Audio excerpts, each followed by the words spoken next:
મોડી રાતથી મેઘરાજાની બેટિંગ, શહેરનો અંડરબ્રિજ ફરી ગરકાવ. વલસાડ જિલ્લામાં આજે પણ વરસાદી માહોલ રહ્યો. સવારે જિલ્લાના તમામ તાલુકાઓમાં ધોધમાર વરસાદ વરસ્યો, જેમાં સૌથી વધુ માત્ર 2 કલાકમાં 4 ઇંચથી વધારે વરસાદ વાપીમાં નોંધાયો, જેને કારણે શહેરના ઘણા વિસ્તારો જળમગ્ન થયા. ખાસ કરીને રેલવે અંડરપાસમાં પાણી ભરાઈ જતા બંને તરફનો વાહન વ્યવહાર ઠપ થઈ ગયો. શહેરની વચ્ચેથી રેલવે લાઇન પસાર થાય છે, આથી શહેરના એક તરફથી બીજી તરફ જવા માટે રેલવે ટ્રેકની નીચે અંડરપાસ બનાવવામાં આવ્યો છે. દર વર્ષે ચોમાસામાં અંડરપાસ ભારે વરસાદ વખતે ભરાઈ જાય છે અને દર વર્ષની સમસ્યા આ વખતે પણ રહી. મનપાએ પ્રી મોન્સૂન કામગીરી પાછળ કરોડોનો ખર્ચ કર્યો, છતાં સમસ્યા જેવી ને તેવી છે. સિઝનના પહેલા વરસાદમાં શહેરીજનોને પરેશાનીનો સામનો કરવો પડ્યો. પાણી ભરાતા સલામતીના ભાગરૂપે રેલવે અંડરપાસને બંધ કરવાની નોબત આવી. આથી શહેરની એક તરફથી બીજી તરફ જવા માટે લોકોએ પરેશાનીનો સામનો કરવો પડ્યો. શહેરના ચીપવાડ અને મોગરાવાડી રેલવે ગરનાળામાં પણ પાણી ભરાઈ જતા લોકોએ પરેશાનીનો સામનો કરવો પડ્યો. મોડી રાત્રે વરસેલા ભારે વરસાદને કારણે રેલવે ગરનાળામાં પાણી ભરાઈ ગયું. આથી વહેલી સવારે નોકરી ધંધે જતા લોકો અને શાળાએ જતા બાળકો અટવાઈ ગયા. જોકે પાણી ભરાઈ ગયું હોવા છતાં પણ જોખમી રીતે લોકો ગરનાળું પસાર કરતા દેખાયા હતા. વરસાદી માહોલમાં વલસાડમાં તૂટી જર્જરિત દિવાલ. વલસાડમાં સતત 4 દિવસથી વરસાદી માહોલ છે, તેમાં પણ ગઈકાલથી દક્ષિણ ગુજરાતમાં વરસાદે જોર પકડ્યું છે. વલસાડમાં વરસાદી માહોલમાં જર્જરિત દિવાલ તૂટી પડવાનો બનાવ બન્યો, જે સીસીટીવીમાં પણ કેદ થયો છે. મોટા બજાર વિસ્તારના વહોરા મસ્જિદ પાસે જૂની લાઇબ્રેરીનો ભાગ તૂટી પડ્યો હતો. વરસાદને કારણે જર્જરિત થયેલી આવાબાઈ લાઇબ્રેરીનો એક તરફનો ભાગ તૂટી પડ્યો હતો, જેમાં કાટમાળ પડતા નીચે રસ્તા પરથી પસાર થતા એક બાઇક ચાલક અને કાર ચાલકનો આબાદ બચાવ થયો. આ આખી ઘટના સીસીટીવીમાં કેદ પણ થઈ, જે બાદ વલસાડ પાલિકાની ટીમ સ્થળે પહોંચી કાટમાળ હટાવવાની કામગીરી હાથ ધરી. આ બનાવમાં કોઈ ઈજા કે જાનહાની નથી થઈ. આ તરફ વલસાડના વાપીમાં પહેલા વરસાદે મનપાની પ્રી મોન્સૂન કામગીરીની પોલ ખોલી. ભારે વરસાદને કારણે જૂના રેલવે અંડરપાસમાં પાણી ભરાયું. પાણી ભરાઈ જતા સલામતીના કારણોસર કલાકો સુધી વાહન વ્યવહાર બંધ રાખવામાં આવ્યો, જેના કારણે લોકોને ભારે હાલાકીનો સામનો કરવો પડ્યો. બીજી તરફ જકાતનાકા નજીક જીયુડીસી દ્વારા બનાવાયેલા નવા રેલવે અંડરપાસનો સર્વિસ રોડ બેસી જતા તેને પણ બંધ કરવાની ફરજ પડી, જેના કારણે હાઈવે તરફ જતા વાહન ચાલકોને મુશ્કેલી વેઠવી પડી હતી. ઘટનાની જાણ થતાં જીયુડીસીની ટીમે યુદ્ધના ધોરણે સર્વિસ રોડનું રિપેરિંગ કામ શરૂ કરી તેને ફરી કાર્યરત કરવાની કામગીરી હાથ ધરી હતી. જિલ્લામાં સતત 4 દિવસથી વરસાદી માહોલ છે. સિઝનના પહેલા વરસાદે સુરતની સુરત બદલી નાખી છે. ભૂવા, ખાડારાજ અને વાહનો ફસાવાની સમસ્યાઓ ઊભી થઈ. પ્રથમ વરસાદમાં જ સુરત બન્યું ખાડાનગરી. ઉધનામાં અચાનક આખો રોડ બેસી ગયો, જેના કારણે એસટી બસ ખાડામાં ફસાઈ. મુખ્ય માર્ગ પર જ ભૂવા પડતા વાહન ચાલકોને મુશ્કેલીનો સામનો કરવો પડ્યો. સાથે જ એસએમસીની પ્રી મોન્સૂન કામગીરીના દાવા પોકળ સાબિત થયા. એટલું જ નહીં, કોન્ટ્રાક્ટરની ઘોર બેદરકારી ફરી એકવાર છતી થઈ. રસ્તા પર ભૂવો પડતા સ્થાનિકોમાં રોષ ફેલાયો. આ તરફ મોટા વરાછા તાપી નદી કિનારે પડેલા ભૂવા મામલે મેયર માયા માવાણી કડક વલણ અપનાવી ચૂક્યા છે અને કોન્ટ્રાક્ટર સહિત એસએમસી કર્મચારીઓને શોકોઝ નોટિસ ફટકારી છે. ન્યૂઝ 18 સાથેની વાતચીતમાં મેયરે કહ્યું કે જો નોટિસનો યોગ્ય જવાબ નહીં મળવા પર અધિકારીને સસ્પેન્ડ પણ કરવામાં આવશે. ભૂવાઓ મામલે તેમણે કહ્યું કે દરેક વિસ્તારમાં અધિકારી જવાબદારી નક્કી કરવામાં આવશે અને આ રસ્તાનો ખર્ચ કોન્ટ્રાક્ટર પાસે વસૂલવામાં આવશે. સુરતમાં ગઈકાલે પડેલા ભારે વરસાદ બાદ એસએમસીની કામગીરીના ધજાગરા ઉડ્યા છે. પ્રથમ વરસાદમાં રોડ પર ઠેર ઠેર ભૂવા પડ્યા, જેમાં ઉધના ઝોનની બહાર ભૂવો પડ્યો. ભૂવો પડતા તંત્ર દોડતું થયું. ભૂવાઓ, ખાડાઓને હવે વાહનો ફસાવાના બનાવો બની રહ્યા છે. ખાડીની સફાઈમાં જ વાહન ફસાયું. ઉધના સાઉથ ઝોન નજીક ખાડીમાં સફાઈ ચાલી રહી હતી. તે સમયે સફાઈનું મશીન ખાડીમાં ફસાઈ ગયું. પાણીમાં જ મોટી ક્રેન ફસાઈ ગઈ હતી. વરસાદી માહોલમાં ગોપીપુરામાં મકાનો કેટલાક ભાગ ધરાશાયી થયો. દેસાઈવાડ વિસ્તારમાં બનેલા બનાવમાં 80 વર્ષીય વૃદ્ધ ફસાયા, જેમનું ફાયરની ટીમે રેસ્ક્યુ કર્યું. પહેલા માળેથી નીચે ઉતારી મહિલાનો જીવ બચાવ્યો હતો. રાજકોટથી સમાચાર. જેતપુરના ગ્રામ્ય પંથકમાં ધોધમાર વરસાદથી નદીઓમાં પૂર. દેવકી ગાલોલ ગામે ડાયવર્ઝન ધોવાતા જેતપુર બગસરા રોડ બંધ. તાલુકાના દેવકી ગાલોલ અને ઉપરવાસમાં અંદાજિત 3 ઇંચ જેટલો વરસાદ વરસતા ગાલોરિયા નદીમાં આવ્યું ઘોડાપુર. નદી પર નવા પુલનું કામ ચાલુ હોવાથી આપેલું કામચલાઉ ડાયવર્ઝન પાણીના પ્રચંડ પ્રવાહમાં તણાતા તંત્રની પ્રી મોન્સૂન કામગીરીની પોલ ખુલી. હાઈવે સંપૂર્ણપણે ઠપ થઈ જતા રસ્તાની બંને બાજુ લાગી વાહનોની લાંબી કતારો. વાહન ચાલકો ભારે મુશ્કેલીમાં મુકાયા. સ્થાનિક પ્રશાસન દ્વારા તાકીદે વૈકલ્પિક વ્યવસ્થા ઊભી કરવા અને બંધ થયેલા માર્ગને પુનઃ કાર્યરત કરવા યુદ્ધના ધોરણે કામગીરી શરૂ કરવામાં આવી.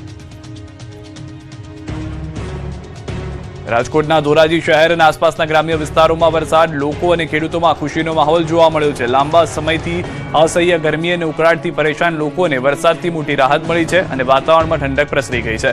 ગેલેક્સી ચોક, 3 દરવાજા અને શાક માર્કેટ સહિતના વિસ્તારોમાં વરસાદ વરસ્યો છે. જોકે પહેલા જ વરસાદમાં ચકલાચોક વિસ્તારમાં ઘૂંટણસમાં પાણી ભરાતા વાહન ચાલકો અને વેપારીઓને ભારે હાલાકીનો સામનો કરવો પડ્યો. સ્થાનિક વેપારીઓએ પાણી નિકાલની કાયમી વ્યવસ્થા કરવાની માંગ કરી તો બીજી તરફ વાવણી લાયક વરસાદ પડતા ખેડૂતોમાં પણ ખુશીનો માહોલ જોવા મળ્યો અને હવે ખેતરોમાં વાવણીની તૈયારીઓને વેગ મળશે તેવી આશા વ્યક્ત કરવામાં આવી રહી છે. તો મેઘરાજાએ દક્ષિણ ગુજરાત બાદ સૌરાષ્ટ્રના કેટલાક ભાગોને પણ તરબોળ કર્યા. વરસાદી માહોલથી ખેડૂતોમાં ખુશી. અમરેલીમાં મેઘરાજાની તોફાની બેટિંગ. જાફરાબાદ તાલુકાના પાટી માણસા, મોટા માણસા, લોર, જામકા સહિતના ગામોમાં અનરાધાર વરસાદ. નદી નાળાઓ છલકાયા. સુકાભટ પડેલા ખેતરો વરસાદી પાણીથી તરબોળ થયા.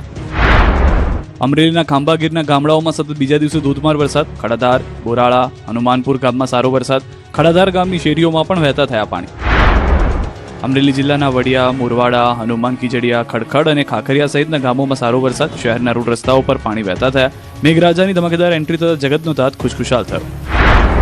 ગીર સોમનાથના ગીર જંગલ અને જંગલ બોર્ડરમાં ગામોમાં સતત બીજા દિવસે વરસાદ. ગીર ગઢડાના નગડિયા, ધોકડવા, નવા ઉગલા, જૂના ઉગલા, નથલી સહિતના ગામોમાં વરસાદ. ગીર સોમનાથના કોડીનાર, તાલાળા, કંટાળા, પાવટી, સાંટીડિયાધર, અરણેજ, પાણીકોટ, લીમત્રા સહિતના ગામોમાં વરસાદ તો વેરાવળ શહેર અને આસપાસના ગામોમાં વરસાદી ઝાપટા. આ તરફ સમગ્ર જૂનાગઢ જિલ્લામાં વરસાદી માહોલ રહ્યો. માણાવદર, વંથલી, કેશોદ અને ગીર પંથક અને સાસણગીરમાં મેઘરાજાની પધરામણી રહી. જૂનાગઢ કેશોદમાં બપોરના સમયે જામ્યો વરસાદી માહોલ. વરસાદને પગલે ખેડૂતોમાં ખુશીનો માહોલ. રાજકોટમાં પણ મેઘરાજાની પધરામણી થઈ. જિલ્લાના ધોરાજી સહિત ગ્રામ્ય પંથકમાં વરસાદ. લાંબા સમયથી પ્રતીક્ષા બાદ મેઘરાજાની ધમાકેદાર એન્ટ્રી. ગેલેક્સી ચોક, 3 દરવાજા, શાક માર્કેટ સહિતના વિસ્તારોમાં વરસાદ. ભાવનગરના તળાજા પંથકમાં ધોધમાર વરસાદ વરસ્યા. નવા સાંગાણા, ઘંટરાવાળા અને જાલવદર સહિતના ગામોમાં વાવણી લાયક વરસાદ થતા લાંબા સમયથી વરસાદની રાહ જોઈ રહેલા ખેડૂતોને મોટી રાહત મળી છે. વરસાદને કારણે ખેતરોમાં વાવણીની તૈયારીઓ તેજ બની છે. ભાવનગર શહેર સહિત તાલુકા પંથકમાં વરસાદ. શિહોર તાલુકાના વરલ ગામે ધોધમાર વરસાદ. ખેડૂતોમાં ખુશીનો માહોલ. આખરે વાવણી લાયક વરસાદ. બપોર બાદ વરસાદ થતા અસહ્ય બફારામાંથી લોકોને રાહત મળી. ભાવનગર જિલ્લાના મહુવા પંથકમાં લાંબા વિરામ બાદ વરસાદનું આગમન. મહુવા શહેર સહિત ગ્રામ્ય વિસ્તારમાં જોરદાર વરસાદ. વરસાદ શરૂ થતાની સાથે જ મહુવાના કેટલાક વિસ્તારોમાં વીજળી ગુલ થઈ ગઈ હતી.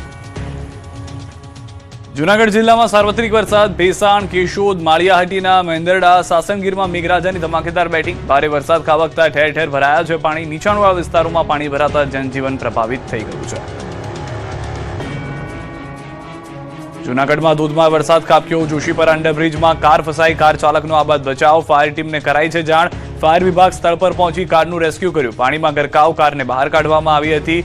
હાલના દ્રશ્યો આપ જોઈ રહ્યા છો. કાર ચાલકને પાણીનું ધ્યાન ના રહ્યું અને તે પાણીમાં કાર નાખી ચૂક્યો હતો. ત્યારબાદ ગાડી જે છે તે બોટ બની ગઈ હોય તેવી પરિસ્થિતિ થઈ હતી. આસપાસથી સ્થાનિકો દોડી આવ્યા હતા. દોરડાની મદદથી ગાડીને બહાર કાઢવામાં આવી હતી. કાર ચાલકનો આબાદ બચાવ થયા હોવાની જાણકારી હાલમાં મળી રહી છે. જોશીપરા અંડરબ્રિજમાં કાર ફસાઈ હતી તે સમયના દ્રશ્યો.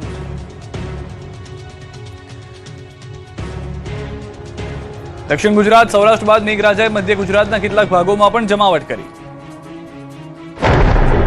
મધ્ય ગુજરાતના કેટલાક જિલ્લાઓમાં પણ મેઘરાજાએ જમાવટ કરી. છોટાઉદેપુર જિલ્લાના ઘણા તાલુકામાં વરસાદ રહ્યો. ક્વાંટ તાલુકામાં ધોધમાર વરસાદ, જેના કારણે પાનવડમાં ધામની નદીમાં નવા નીર આવ્યા.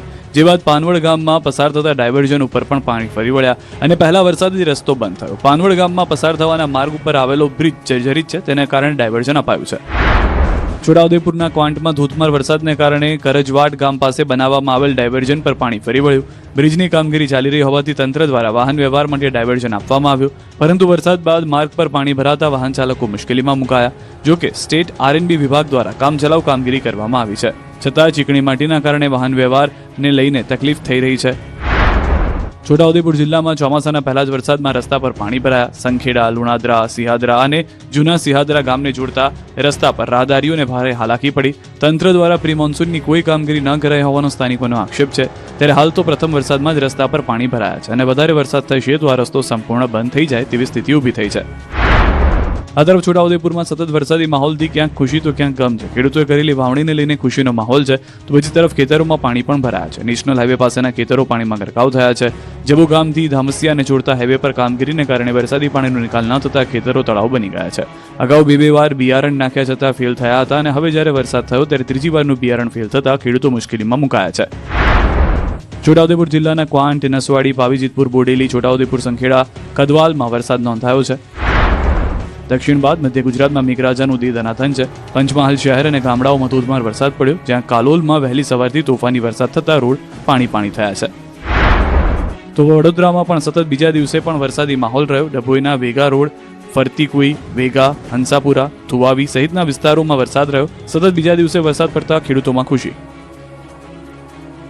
પાવાગઢ ડુંગર ઉપર વરસાદી માહોલ. યાત્રાધામ પાવાગઢ ડુંગર ઉપર વરસાદ વરસતા પગથિયા પર વહેતા થયા પાણી. પગથિયા ઉપરથી ખળખળ ઝરણા વહી રહ્યા હોય એવા દ્રશ્યો સામે આવ્યા. વરસાદી માહોલ વચ્ચે ભક્તો કરી રહ્યા છે માતાજીના દર્શન. માતાજીના દર્શન માટે આવતા માઈ ભક્તો વરસાદી માહોલની અને આહલાદક વાતાવરણની મજા માણતા જોવા મળ્યા. માતાજીના દર્શન કરી ધન્યતા પણ અનુભવી રહ્યા છે દર્શનાર્થીઓ. દમણમાં મેઘરાજાની વિસ્ફોટક બેટિંગ. પ્રથમ વરસાદમાં જ બોલાવ્યા ભૂક્કા. 24 કલાકમાં 6.62 ઇંચ વરસાદ પડી ગયો. દમણનો રસ્તો બેટમાં ફેરવાઈ ગયા છે. કચ્છી ગામ સોમનાથ વિદ્યુત ભવન પાસે ભરાયા પાણી. મુખ્ય રસ્તા પર નદી વહેતી હોય તેવા દ્રશ્યો. પાણી ભરાવાને કારણે લોકો થયા છે પરેશાન. ચોમાસાએ બદલ્યું છે ગિયર. હવે એક સાથે 4 વરસાદી સિસ્ટમ ગુજરાતને ગમરોડી નાખશે. એક સાથે 4 વરસાદી સિસ્ટમ. 5 દિવસ દક્ષિણ ગુજરાતના જિલ્લાઓ સાવધાન. દક્ષિણમાં રેડ એલર્ટ, સૌરાષ્ટ્રમાં ઓરેન્જ એલર્ટ. ચોમાસાએ બદલ્યું ગિયર, કરી જમાવટ. હવામાન વિભાગે ભૂક્કા બોલાવતી આગાહી કરી છે, જેમાં 7 દિવસમાં મેઘરાજા દક્ષિણ ગુજરાત, સૌરાષ્ટ્ર અને મધ્ય ગુજરાતના કેટલાક ભાગને ધમરોળી દેશે. તેમાં પણ આગામી દિવસોમાં 5 દિવસ દક્ષિણ ગુજરાતમાં મેઘરાજાની જમાવટ રહેશે, તો સૌરાષ્ટ્રમાં પણ ભારેથી અતિભારે વરસાદની આગાહી છે. जो रेड वार्निंग के साथ एक्सट्रीमली हैवी रेनफॉल दिया गया है सूरत, नवसारी, वलसाड, दमन, दादरा नगर हवेली रेड वार्निंग में. આવતીકાલે પણ ગુજરાતમાં મેઘરાજાની તોફાની બેટિંગ રહેશે, જેમાં સુરત, નવસારી, વલસાડ, દમણ અને દાદરા નગરમાં પણ રેડ એલર્ટ જાહેર કરાયું છે. ભરૂચ, નર્મદા, તાપીમાં ઓરેન્જ એલર્ટ જાહેર કરાયું છે. સાથે સૌરાષ્ટ્ર, કચ્છમાં ધોધમાર વરસાદની આગાહી કરાઈ છે અને ગીર સોમનાથ, જુનાગઢ અને બોટાદમાં યલો એલર્ટ જાહેર કરાયું છે. कल के लिए जो एक्सट्रीमली हैवी रेनफॉल डिस्ट्रिक्ट कर रहा है साउदर्न गुजरात में जो सूरत, नवसारी, वलसाड, डांग, दमन, दादरा नगर हवेली के लिए दिया गया एक्सट्रीमली हैवी रेनफॉल. હવામાન વિભાગના મતે રાજ્ય આસપાસ એક સાથે 4 સિસ્ટમ સક્રિય થઈ છે, જેમાં ટ્રફ, 2 સાયક્લોનિક સર્ક્યુલેશન અને વેસ્ટર્ન ડિસ્ટર્બન્સથી ગુજરાતને મેઘરાજા દમરોળી દેશે. 2 દિવસ બાદ વરસાદની તીવ્રતા વચ્ચે 12 જુલાઈ સુધીમાં અનરાધાર વરસાદ થશે. અંબાલાલ પટેલે કરી છે આગાહી. આગાહીકાર અંબાલાલ પટેલે પણ ગુજરાતમાં વરસાદની આગાહી કરી છે, જેમાં 2 સિસ્ટમ સક્રિય થતા પૂર્વ ભારત અને પૂર્વ મધ્ય પ્રદેશમાં ધોધમાર વરસાદ થશે, જેને કારણે ગુજરાતમાં પણ અસર વર્તાશે. તેમાં પણ 2 દિવસ બાદ વરસાદની તીવ્રતા વધશે. 2 અને 3 જુલાઈએ બંગાળના ઉપસાગરમાં સિસ્ટમ સક્રિય થશે અને તેના કારણે 3, 4 અને 5 જુલાઈએ ભારેથી અતિભારે વરસાદ થઈ શકે છે, જેમાં મધ્ય ગુજરાતના ભાગોમાં પૂરની સ્થિતિનું થશે નિર્માણ. તો વડોદરા, પંચમહાલ, મહીસાગરમાં 3 થી 5 જુલાઈએ ભારેથી અતિભારે વરસાદની આગાહી છે. બીજી 3 જુલાઈએ બંગાળ ઉપસાગરમાં એક સિસ્ટમ બનતા તેની અસરના કારણે તારીખ 3, 4, 5 કે 6માં ભારેથી અતિભારે વરસાદ થવાની શક્યતા છે. અંબાલાલના મતે 12 જુલાઈ સુધીમાં નદીઓના જળસ્તર વધશે, જેમાં મધ્યપ્રદેશમાં ભારે વરસાદને કારણે નર્મદા નદીનું જળસ્તર વધશે અને નર્મદા ડેમમાં પણ પાણીની આવક થશે.